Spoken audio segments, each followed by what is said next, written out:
काम करो ऐसा कि पहचान बन जाए, हर कदम चलो ऐसे कि निशान बन जाए। यह जिंदगी तो सब काट लेते हैं, जिंदगी ऐसे जियो कि मिसाल बन जाए, जिंदगी ऐसे जियो कि मिसाल बन जाए। नमस्कार, मैं हर्षद घाटोड़े आज फिर लेकर आया हूं एक लड़के के हौसले और जज्बे की सच्ची दास्तां। इस लड़के का जन्म बिहार के मुजफ्फरपुर जिले के गांव रामपुर में हुआ।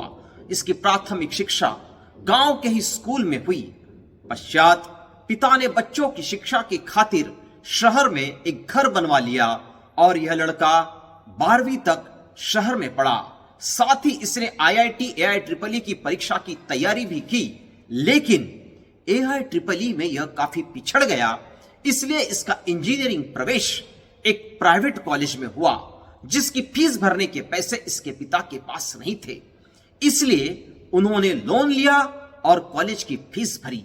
पढ़ाई के दौरान ही लड़के ने सोचा था कि किसी भी प्रकार से उसका कैंपस सिलेक्शन हो जाए, ताकि वह पिता द्वारा लिया गया लोन चुकता कर सके। उसका कैंपस सिलेक्शन हो भी जाता है और वह भी TCS कंपनी में। इसी दौरान उसका एक छोटा सा एक्सीडेंट हो जाता है और उसके घुटने का लिगामेंट टूट जाता है और उसकी सर्जरी करनी पड़ती है।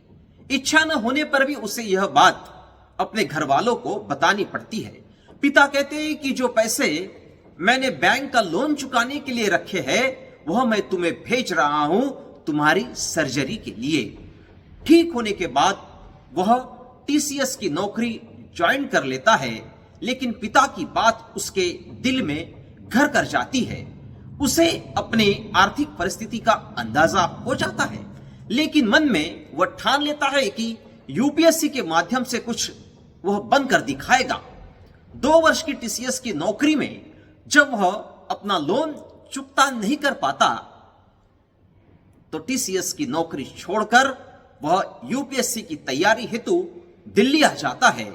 और इस दौरान वह सोचता है कि अगर UPSC में उसका चयन नहीं हुआ, तो अन्य किसी नौकरी के उद्देश्य से ही वह DRDO, ISRO, park, UP metro की अनेक परीक्षाएं भी उसने दे रखी है।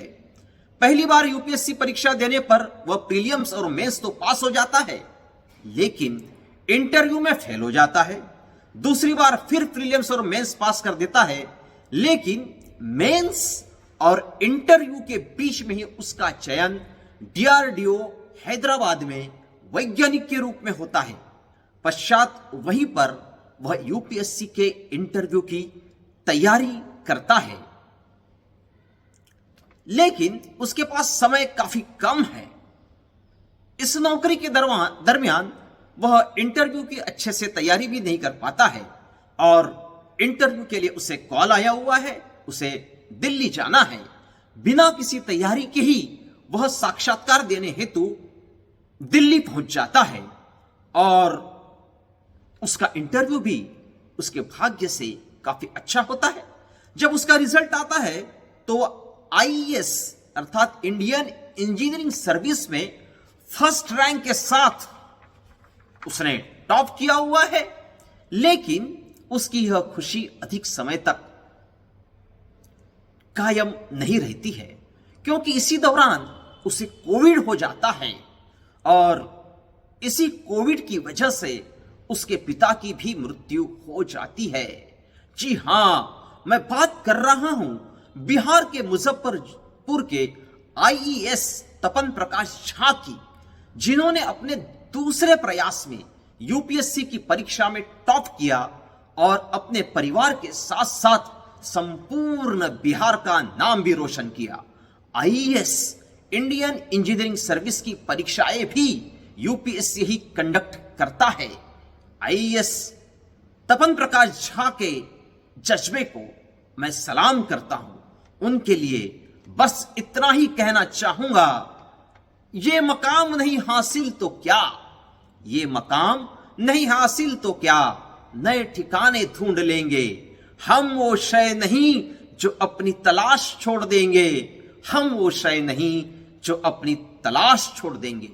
फिर मिलेंगे ऐसे ही किसी हस्ती के बुलंद हौसले और उस जज्बे की सच्ची दास्तां के साथ आपसे निवेदन है कि वीडियो को लाइक कर शेयर करें और जी हां, चैनल को सब्सक्राइब करना ना भूले। जय हिंद, धन्यवाद।